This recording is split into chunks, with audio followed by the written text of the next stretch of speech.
Hello, my Aloha tribe, and welcome to the Aloha Perspective. Happy Wednesday. It is Wednesday. It is Self-Care Wednesday. And it's hump day. So, here we are. I've been easing back into doing the show. I had to question whether it should keep going, and I think so, because I really enjoy it. So anyway, and I think there's so much we can cover, I mean, it's like I'm trying to make my new tagline. It's a little bit of everything and a whole lot of something. But, and that's really not a new tagline for me. That used to be the tagline for my blog, my first blog, SoCal Shell. So, which has gone the way of the wind, but, good morning. Good morning, good afternoon, good evening, wherever you are in this world or whatever time you're watching this. Today is Self-Care Wednesday. Good morning, older sibling. Today is Self-Care Wednesday. And I'm going to start with the morning mantras, which I guess wherever you are in the world, it could be anything you want it to be. So, the mantra of the day. Oh, how cute. It's a cute little koala bear. Or a little koala. So, I just want to hug it. I face the day knowing nothing bad can come from telling the truth. Nothing that's worse than living a lie anyway. Exactly. Living a lie is not good. Always be honest. Always be honest. I am terrible. I'm a terrible liar. I always start to giggle. It's one of the reasons. Older sibling loves to play practical jokes. And we were talking about it last night because, it's hard. Sometimes I just start giggling. So, but yeah, I can't lie. And I figured, you know what? I used to try it when I was a kid, and I always ended up getting caught anyway, so I figure I might as well just be honest, because the consequences are less severe. So, just live by honesty, right? So again, I face the day knowing nothing bad can come from telling the truth. Nothing bad can come from telling the truth.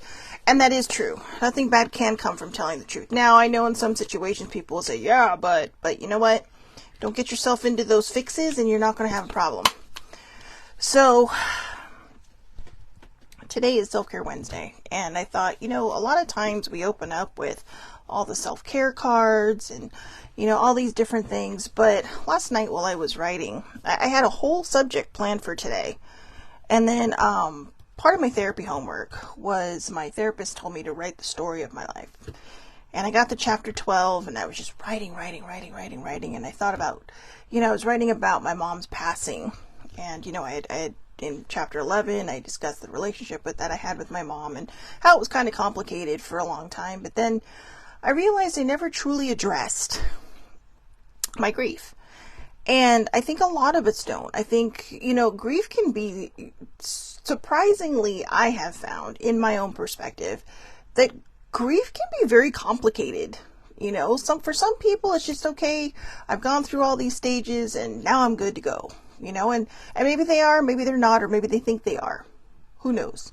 But we're all in charge of only us. We can't change or force people into feeling other ways. We can't do this, that, or the other for other people. We have to take care of ourselves and hopefully lead by example. Now, that doesn't mean we can't be there for somebody when they're hurting or when they're going through all these things, because, we're human. That's what we do. We allow each other to lean on one another so that, we can feel, some kind of healing. But the chapter was, I hold back a little on saying that it was cathartic, because I feel like it was, but it wasn't. These are all things I'd been through. These are all things that I, kind of traipsed through. But as I was writing, and I was writing about, the day my mom told us she was stopping her treatment and all this stuff, I was just kind of like, I just started crying. And I realized that there's probably so much more that needs to be healed. But then I also realized that, we can trap ourselves in the thought of healing, because that means we don't have to keep moving forward. But healing is moving forward. But I think sometimes we get stuck in a certain place and it becomes comfortable. And I was starting to plant roots on this healing journey, which has been forever. I mean, every time I thought it was over, it wasn't, and it kept going. And then all of a sudden, when it seemed like it was over, I was a little nervous and scared and afraid to move forward. And because of that, after I finished the chapter on my mom and grief and everything, I hit chapter 13, which ended up being the last chapter and also my favorite number. But and I'll give you a side story in that. A lot of people think it's because, I toe the line of weird. I toe the line of strange too, but the people that know me embrace it because I'm just different. But actually the reason the number 13 became my favorite number when I turned 13 years old, because it absolutely terrified me. I grew up watching the Friday the 13th movies, and I'm just like, oh my God. So, because of that, I just decided that I was going to embrace this number, and eventually it just became my lucky number. So when I see it, I feel, like it's a sign. It's my sign. Everybody has a favorite number. Everybody has a favorite number. So anyways, well, at least I think they do. I don't know, or a number that resonates with them. So anyways, while I was doing my book writing last night, I had decided that I was going to forego the subject that I thought about talking about today, which really would have kind of hit on, self-care, and so I'm going to probably save that tomorrow, because I realize we do a lot of the positive stuff in self-care, but we never really dive into the painful things.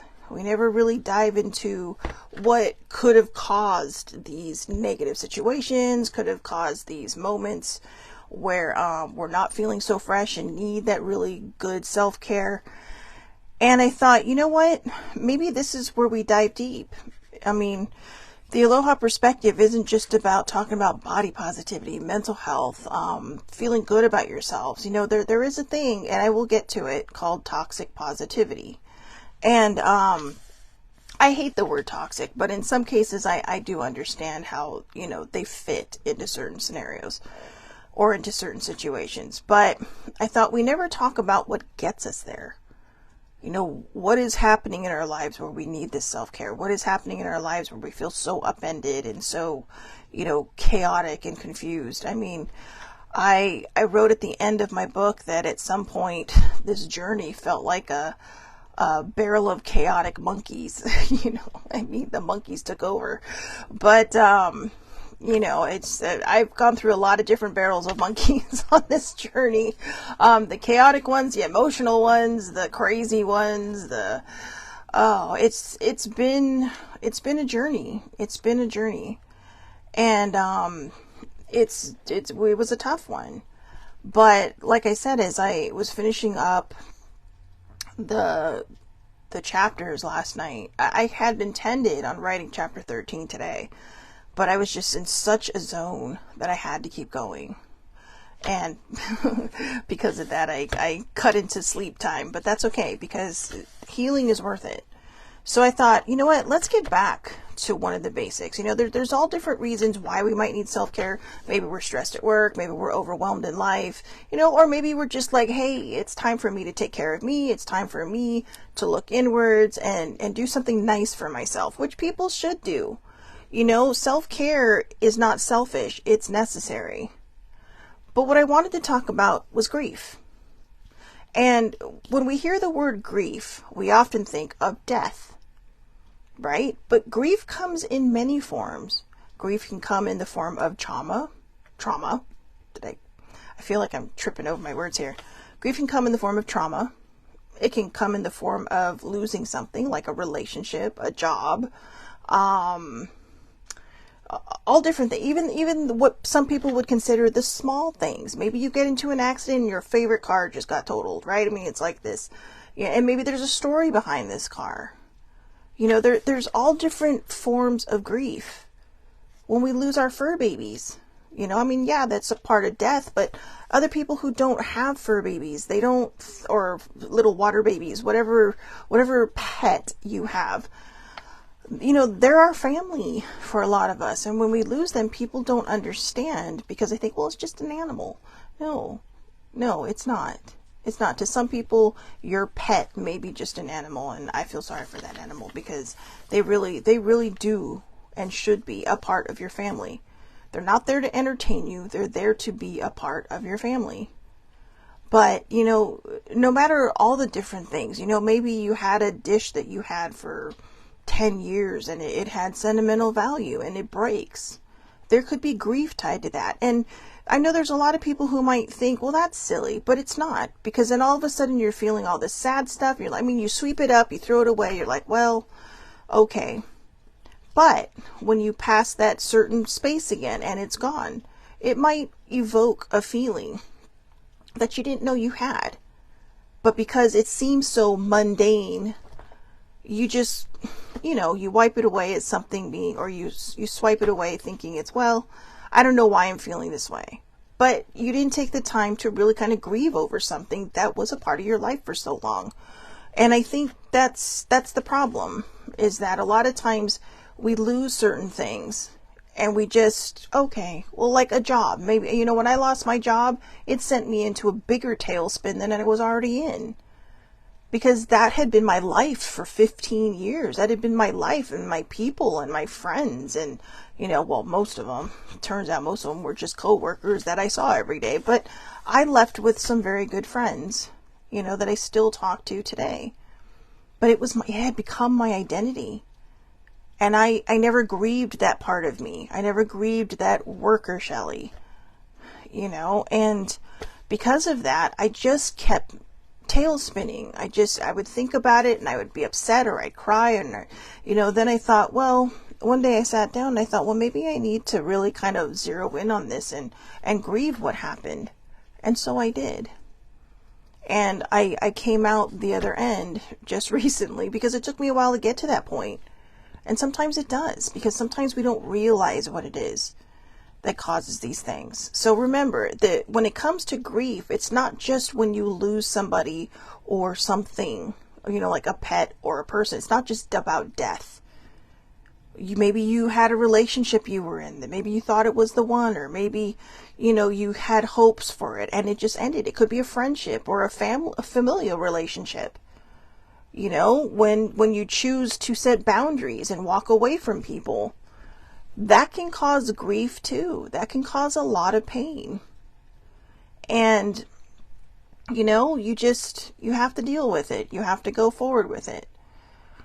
But it's okay to stop and heal that.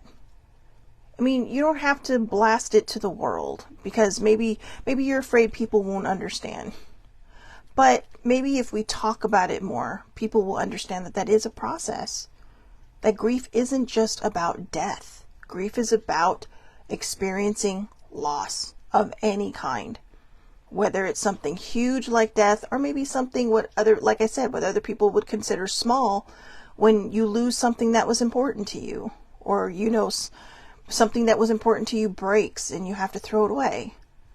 When we have it, we attach ourselves to things, and we attach ourselves to the importance of things and the memories they might hold. When my mom used to love to give me a lot of stuff, like when she'd go on trips, she'd bring things back, and I had to start weeding through these things and start decluttering it, because I thought, you know what, I don't need this, I'll keep this, but I don't need this, and it was hard. Because, weeding through a lot of these things, I mean, these were her memories, which became my memories, and some of them were our memories. And, it's hard to face that sometimes. But going back to grief, especially the big stuff, right? We're not talking about what we would consider the little things, but whatever it is, if something tears you down, then, and it makes you feel low, it makes you feel sad, it could very well be grief. So again, one last time, it's not always tied to death. It's tied to the loss of something major, something significant in your life, right? So, I have a couple of things. I did make my notes, so let's roll through here. The 7 stages of grief. So I put next to it loss, death, work, and people. Okay, that's grief. Any kind of loss or death of, or a job or people. So number 1, shock. Shock is the initial paralysis at hearing bad news. Now, I'm going to, as always, these aren't about me. It's not about me sharing my life. I share my perspective from things. I share what I've been through to kind of give people a visual of what, we sometimes go through. And, I'm going to use Sissy Joe as an example here. when it comes to shock. When my mother was sick, she was diagnosed at stage 4 pancreatic cancer, which to me is just a terminal diagnosis. So we knew our time was very limited with her. But Sissy Joe, who had been battling cancer for the second time, breast cancer, for 7 years, and she was a day before she was supposed to start her new treatment, she passed away. And I remember I stayed with her the night before, and I left her that morning, and I asked her what she wanted for dinner. We told each other we loved each other because we were like sisters. She was one of my soul sisters. Good morning, baby sibling. And I remember getting a text message, not a call, just a text message, that she had passed. And I remember I didn't know what to do. I was stunned. I was absolutely stunned. And that was shock, initial paralysis at hearing bad news. And I remember when I couldn't even leave the conference room. I was having lunch, and I had to call one of my coworkers. I texted one of my coworkers on the cell phone, hoping she'd see it. And when she came in, I was trying to be a part of the wall. I mean, literally, I was trying to be a part of the wall. I mean, I could not back up any further into that wall than I already had. And she had to kind of coax me out of the corner, because I think that was the first time I'd ever really experienced shock. And if you've ever been through something like that, I mean, shock can come in all sorts of, ways. But for me, that was it. It was just, it's the initial paralysis at hearing bad news. That's, now I want to say these are the 7 stages of grief, and I'm going to list them 1 through 7, but they don't always come in this order. They don't always come in this order, but for me, they did kind of follow these things. So number 2 is denial, trying to avoid the inevitable. Now, denial can come in so many different ways. Maybe you believe there's a way that it can change,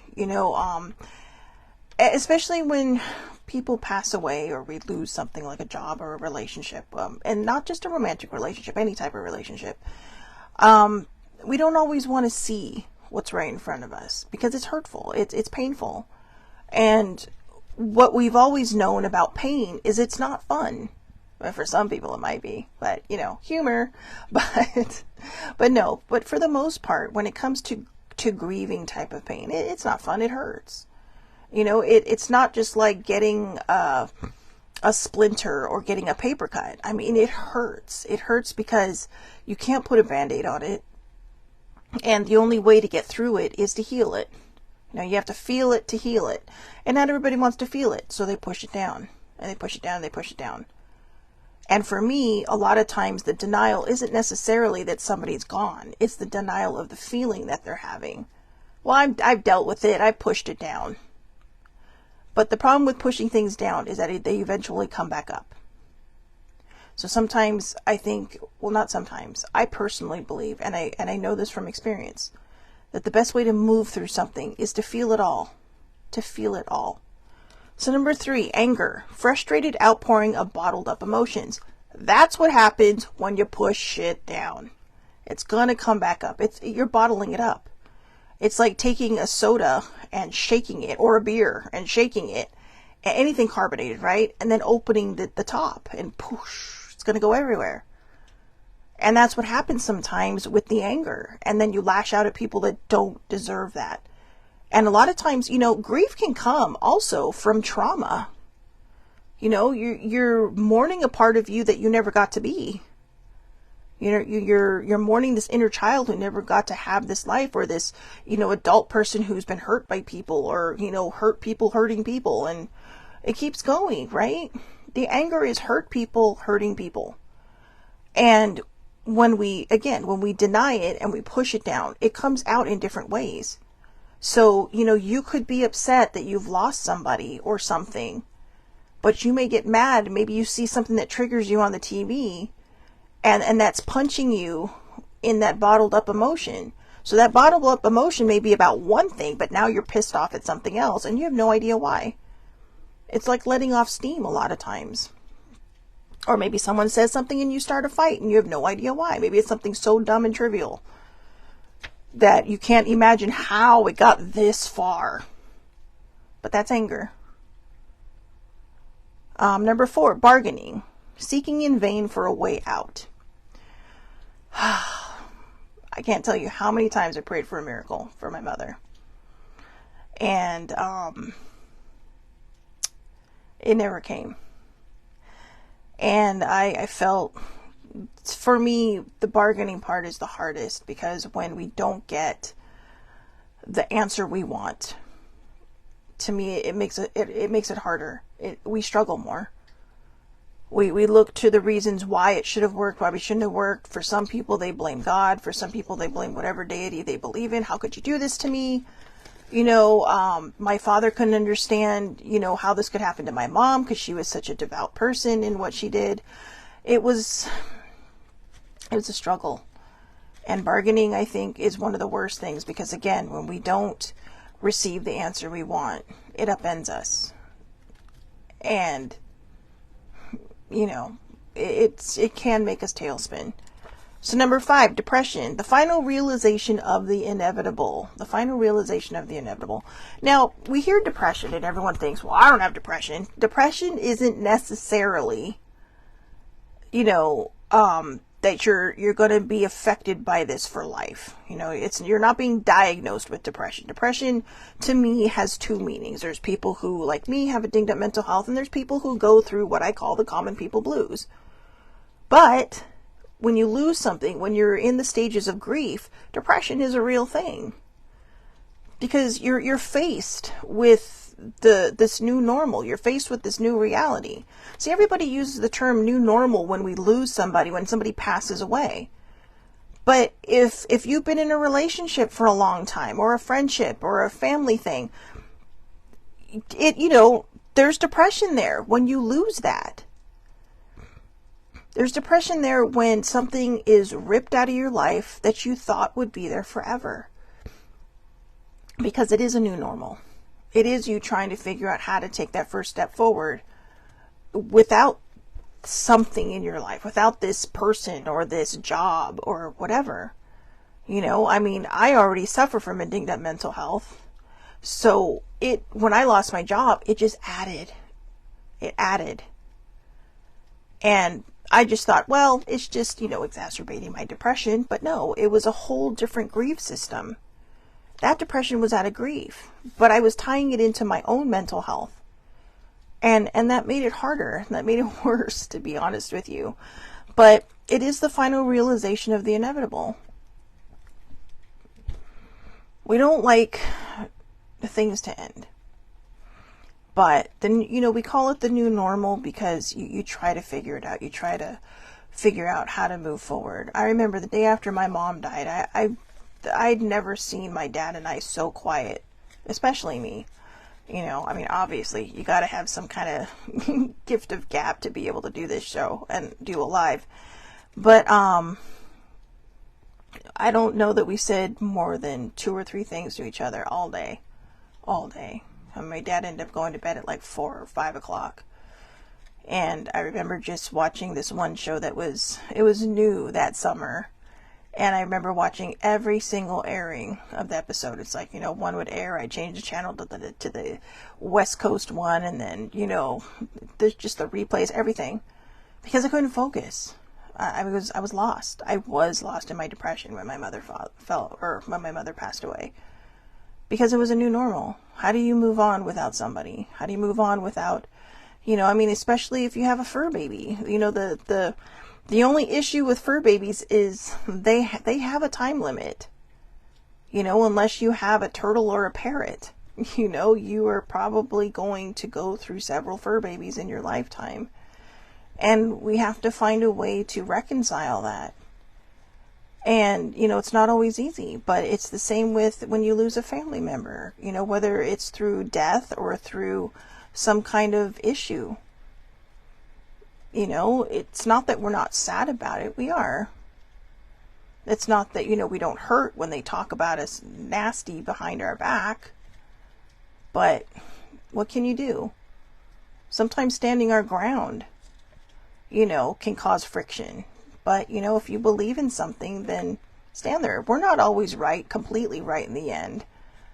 But we know who, I stood with certain people and it caused friction. But I would do it again because I know better.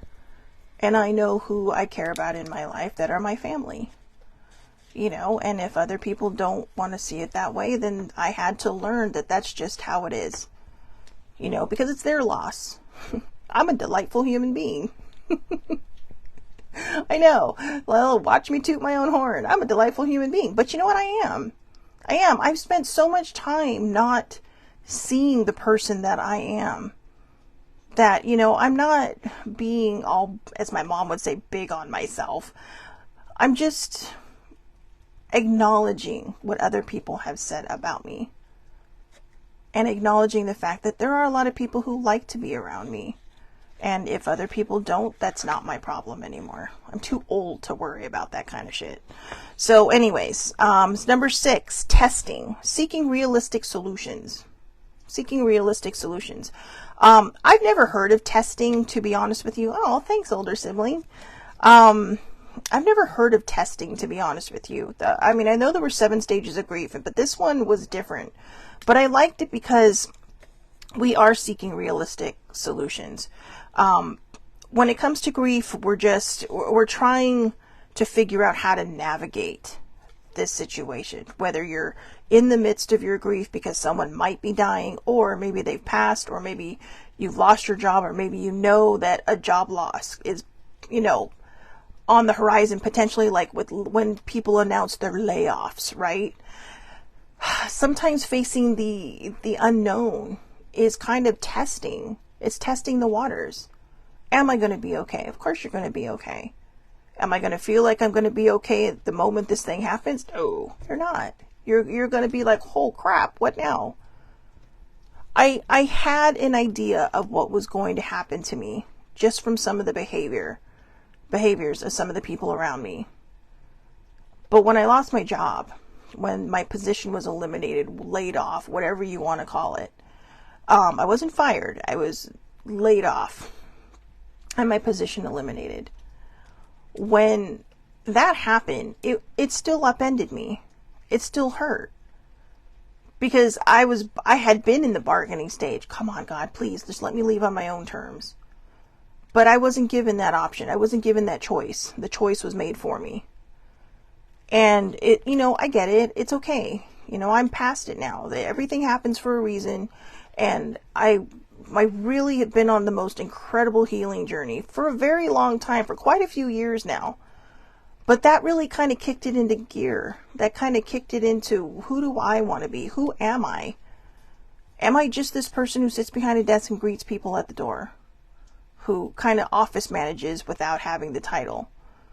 Or am I something more? I would have never done this show if I had still been there. I did little snippets on Snapchat and then would post it everywhere else. 1-minute self-love things. But now I can go into depth. And I know one day this is going to pay off. That what I'm saying is going to be heard. And I just have to understand that, and I have to stick with that. And I have to believe that. So, sometimes, like I said, seeking realistic solutions. And number 7, acceptance. Finally finding the way forward. Acceptance is hard. Because like I said, sometimes we get stuck in 1 through 6, shock, denial, anger, bargaining, depression, and testing, that we forget to accept what's happened. Or sometimes we don't want to accept it because we don't want it to be real. My mother passed away 8.5 years ago, and only now I'm really kind of reconciling it in my mind because I finally reached that stage of acceptance. There were a lot of things I had to heal in our relationship, but after I healed that, I was still angry. And I told my therapist, I said, you know what? I said, I really think that I'm angry because it's easier than missing her. If I could stay mad at something that I'd already healed, or if I could remain upset about something I'd already healed, then I wouldn't have to feel the pain of her being gone. And it still hurts, but I'm dealing with it now. I used to always tell people, even before I lost people, that I remember it just kind of flew out of my mouth when older sibling lost her mom. We're soul sisters. We're not real sisters. But I remember when she lost her mom, the first thing that came out of my mouth is, you're never going to get over it, but you're going to learn to live with it. And I didn't understand how I knew that, because I'd never lost anyone significant in my life until her mom passed away. I loved her mom Barbara, she called me her other daughter. And for me, that was a huge compliment. It was a huge compliment. And, I'm grateful for the short amount of time I had with her. But she was the first significant loss in my life. And then a couple years later, my mom's mom, passed away. And that was another kind of blow to the feels. But I don't understand how I knew that. But I did. Maybe it's something we carry through. I believe in past lives, so maybe it's something we carry through. Or maybe it's just some ingrained knowledge that we have inside of us when we're born that reminds us that, this too shall pass. My father's favorite term, this too shall pass. But acceptance is hard. And I felt the minute I accepted the fact that my mom is not coming back, clearly not coming back, I guess the moment I had true acceptance, it was like a weight had been lifted off of me. Because anger fuels more anger. But with the acceptance and allowing myself to be sad about the fact that, that this person who was a very significant part of my life, it's my mom. I've always been exceptionally close to my dad, but my mom and I had a complicated relationship for a while until, I was an adult. And then all of a sudden it's like, I think we just somehow agreed to disagree, but also agreed to just understand each other, to really see where the other one was coming from. And, I felt like I didn't have enough time. I wanted more. And I think I wanted more because there's all these significant things that happened in my life. I just celebrated a big birthday, and it was odd because my mom wasn't there, but I actually chose to spend, to celebrate with my family, because I had two celebrations. I had a celebration up here with my friends, and I had a celebration down in my hometown of San Diego with my family. And I picked my mom's birthday to do that. And, I did it for significant reasons, because they knew her. It would have been a big birthday for her, and it was how I chose to be close to her. It was how I chose to make her a part of something that was so significant, because she'd been involved in all of my birthdays, all of them, especially the big ones. All those 0 years. My father always says, celebrate your 0 years because they're not guaranteed. The next one's not guaranteed.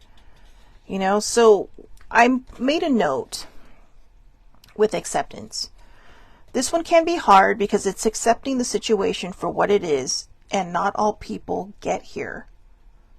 It took me 3 years, or actually 3.5 years, to move past the grief of losing my job. And I thought, good grief, Shelley Marie, you gotta move forward. It was a job, but it was it was part of my identity. It was such a significant part of my life. I used to always feel like we were a family, and then all of a sudden, poof, the family broke apart. I was gone. They used to call me the den mother and mama bear at work, and some of them, even the older ones, would call me that just because, I took care of my people. And then all of a sudden it was ripped away from me. And it was something that I couldn't reconcile for a long time. But there are people who never get to acceptance, who just grieve every day for the rest of their lives. And I can tell you, if you've lost a loved one, that's not how they'd want you to live their life. I know you think it's probably, well, it's easy for you to say. No, it's not easy for me to say. I love my mom. I will always love my mom. And I'm finally getting to a place where thinking about her doesn't hurt as much. I mean, it hurts, but I've reconciled the fact, I've accepted the fact that she's gone, and that there's always going to be this little twingy pain, even when I'm laughing about a funny memory, or being sad about a sad memory. But not everybody gets there. But I realize that I can't grieve her for the rest of my life. I can miss her, sure. I can remember things. I'll have moments where I'm either laughing or moments that will make me sad. But to me, that's different from grieving. Grieving means we never move into acceptance. We stay stuck in the denial, or the anger, or the bargaining, or the depression, or the testing. Not even the testing. I don't even think some people get there. But, the shock. I think that's the initial cause. But denial? Well, you can't deny that they're gone, but there's anger and depression. And to me, those are the two that are left. The anger and the depression. And sometimes they fuel each other, and we're unable to move out of that. So the other thing I wanted to talk about when it comes to grief, this to me is very significant. And because I think we all go through it, but also now this is called dismissive grief and accepting grief. Now, the dismissive grief and the accepting grief are stages that they are talking about that we go through. The dismissive grief, how we deal with things. But I've also noticed that some people who don't understand how to handle other people's grief will participate in the dismissive grief. And other people, whether they've experienced loss or not, are sometimes the ones who help us with accepting the grief. So, but I just, when I'm reading this, I'm going to read it from the perspective of us as a human being and how we are dealing with these certain things. So dismissive grief. I shouldn't move on. Well, of course you should, right? But dismissive grief, or, oh, sorry, I shouldn't. I read that wrong. I should just move on.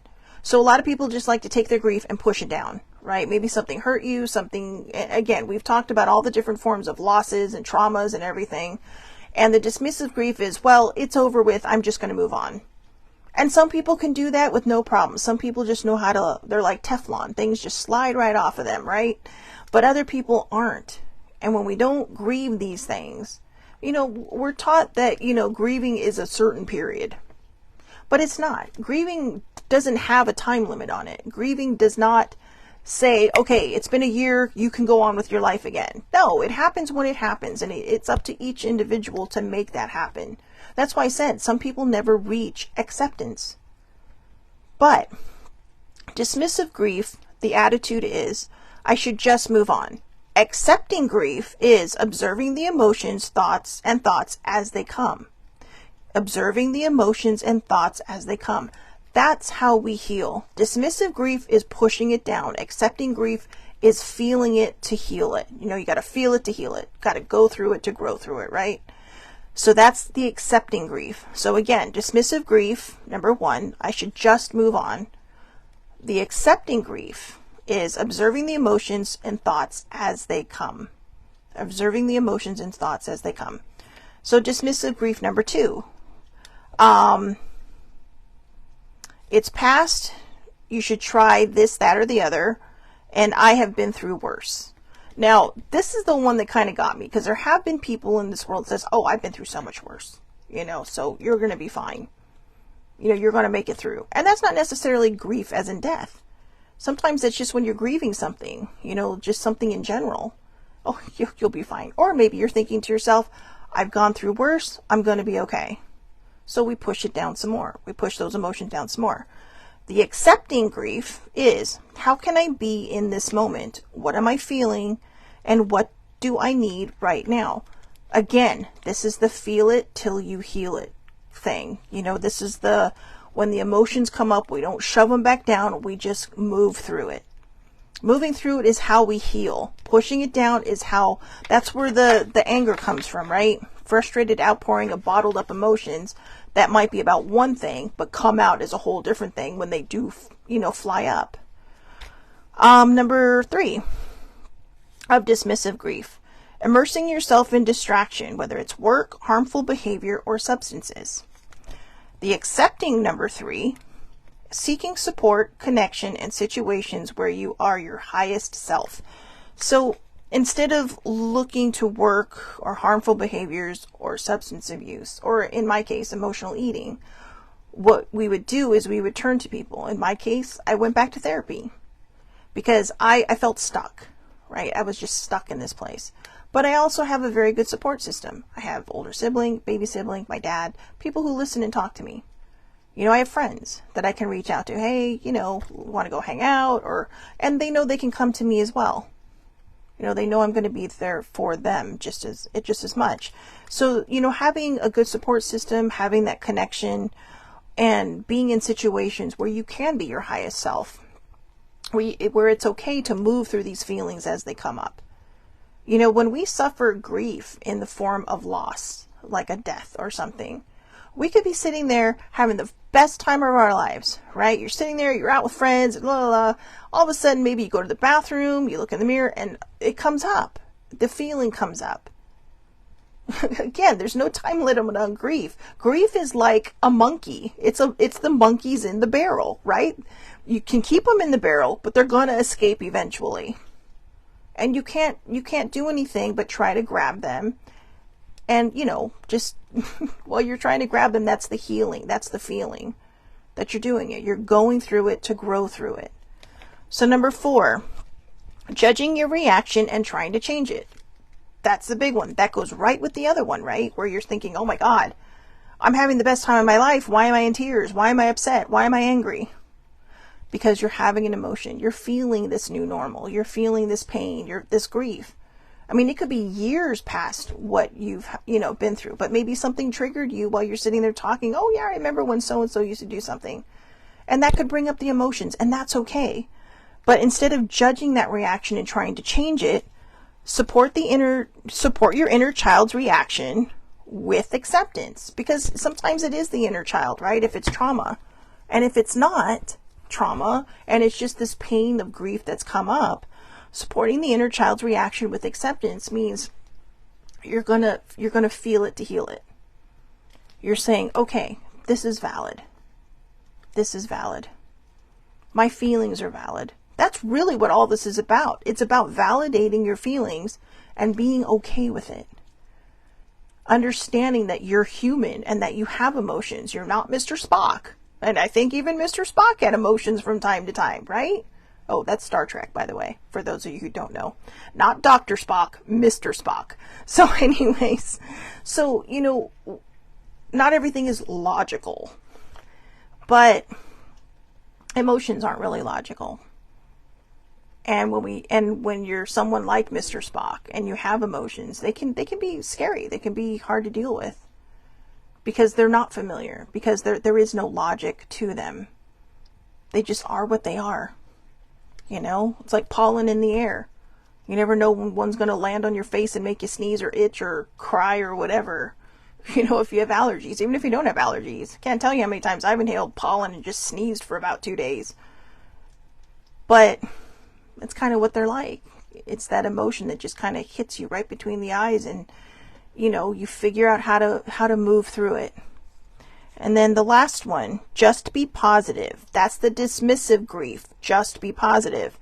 Accepting grief is allow joy and grief to coexist. Allow joy and grief to coexist.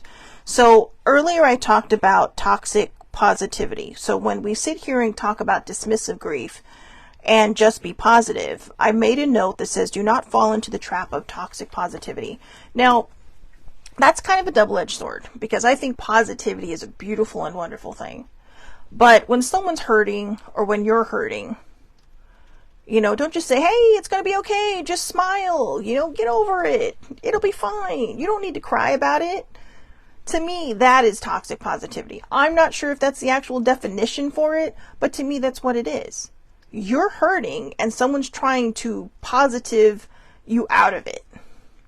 Instead of acknowledging your feelings, instead of acknowledging, you know, what you're going through. And maybe you do that to yourself. No, I'm good. I'm going to go out for a run. I'm going to go out and do something that makes me happy. I'm not going to acknowledge these feelings. Joy and grief exist together. And they're allowed to exist together, because no matter what it is we lose in life, we're going to go on an adventure, especially when you get older. You know, I mean, when we get older, we start to lose people that we care about. And that doesn't mean that we haven't lost people when we were younger, but now it's just kind of like, you know, because everybody's nearing that inevitable place, that inevitable part of life. But it's okay to allow joy and grief to exist together. I tried to separate them in my own healing, and it didn't work. It didn't work at all. And I kept tripping myself up on my healing journey because of that. But when I finally realized, hey, okay, I can still miss somebody without being angry about them being gone, without being hurt and in pain all the time, because it's easier to be angry than it is to miss them. When I realized that joy and grief can go together, it made it so much easier. It made it so much easier. And that's a new feeling for me. That feeling's not even 24 hours old yet. That's why I thought that this was such a significant thing to share, along with the 7 stages of grief. The way we take care of ourselves, and one of the most important forms of self-care that we are ever going to experience, is simply honoring our feelings. Are you angry? Why are you angry? How can you move through this anger without it affecting a bunch of other people? Honor that feeling. Are you angry? You're angry for a reason. Okay? Even if you don't know what the other person's, issue was that may have made you angry. It's your feeling. Don't worry about other people. You're in charge of yourself. You're responsible for you. You can't fix anybody else. You can only fix you. And for me, understanding our feelings and understanding what, we're capable of, understanding what, what we're feeling. That's the best way to move through it. Honor your feelings. Honor them. Feel it to heal it. Go through it to grow through it. Those are not, those are simple sayings, but they're very hard. But honestly, they're only hard if we allow them to be. When we push things down and we push things down and we push things down, like I said, eventually they're going to come up. They're not going to come up looking like what you pushed down. If you lost somebody and you're pushing that grief down, it's going to come out in different ways. Things that never upset you or made you angry are just going to make you angry. Road rage, maybe yelling at your windshields at people that can't hear you, all these different things. All those different emotions are going to come out in a very different way than how they went in. And they're going to lash out at people who probably don't deserve it. Now, if they're on the road, they probably do. I admit I yell at people through my windshield. But, some of the drivers nowadays, I tell you. But anyways, some of these kids nowadays. But to be honest with you, we have to learn how to move through the feeling. If it comes up, acknowledge it. Give it the space it needs. Give it the healing it needs. Don't grow roots there. Because chances are this feeling will probably come up again, especially if you've never healed it before. But if it does pertain to loss, the loss of someone that you cared about, again, whether it's through death or just, separation or moving apart from each other or just, misunderstandings and you're not talking anymore, whatever it is, if you're grieving that, especially death, just acknowledge the feelings.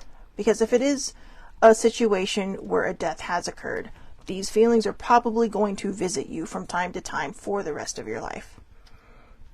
And like I said, they're like a barrel of monkeys, these emotions. They're not going to tell you when they're going to visit. They're not going to go, knock, knock, knock, Shelly Marie, I'm here. They're just going to be like, hey, what's up? They're going to break through your front door. And they're just going to be like, I'm here for a visit. Let's chat. And again, it's up to us to acknowledge these things. So I'm going to go back over really quick, and I'm not going to read the dismissive grief. I'm going to read the accepting grief. All right. So observing your emotions and thoughts as they come. How can I be in this moment? What am I feeling? What do I need right now? Maybe you just need to watch a TV show that makes you happy or angry or sad. Maybe you need to listen to music to help you move through it. Whatever it is you need, allow it and don't judge it. Okay, don't judge it. The next one, seeking support or connection and situations where you are your highest self. Being around people who make you feel good about yourself. Okay, or being around people who understand exactly what you're going through in this moment. There are a lot of times when I'll be in my room and I'm listening to music, singing at the top of my lungs, and all of a sudden in the middle of a song I stop and I walk across the hall to older siblings' room, and it's just like, can we talk for a little bit? Or guess what? I just made it through this thing. People who aren't going to judge you when you have a good moment or when you're having a bad moment, but they're going to be there for you. And I mention her because, she lives in the same house as me. Supporting the inner child's reaction with acceptance. Now, whether or not you believe you have an inner child or not, we all do, right? They always say, hey, let your inner child out and, have fun again. Learn how to play. Learn how to do this. Learn how to do that. The inner child to me is really kind of that knee-jerking part of us, right? How we react to things. Do we kick and scream? Do we throw a tantrum? Or does our inner child say, all right, I'm going to deal with this? Your mature inner child. I call mine the floof. Mine's the floof. And if you have things that you haven't healed, that inner child is going to hold on to it. It's like your little tiny internal you, your little me inside that has to deal with all these things. It has to shoulder your load. And you can either help them by talking it out, by, just feeling it and healing it, going through it and growing through it, or you can keep piling it on to your little inner floof. And don't do that.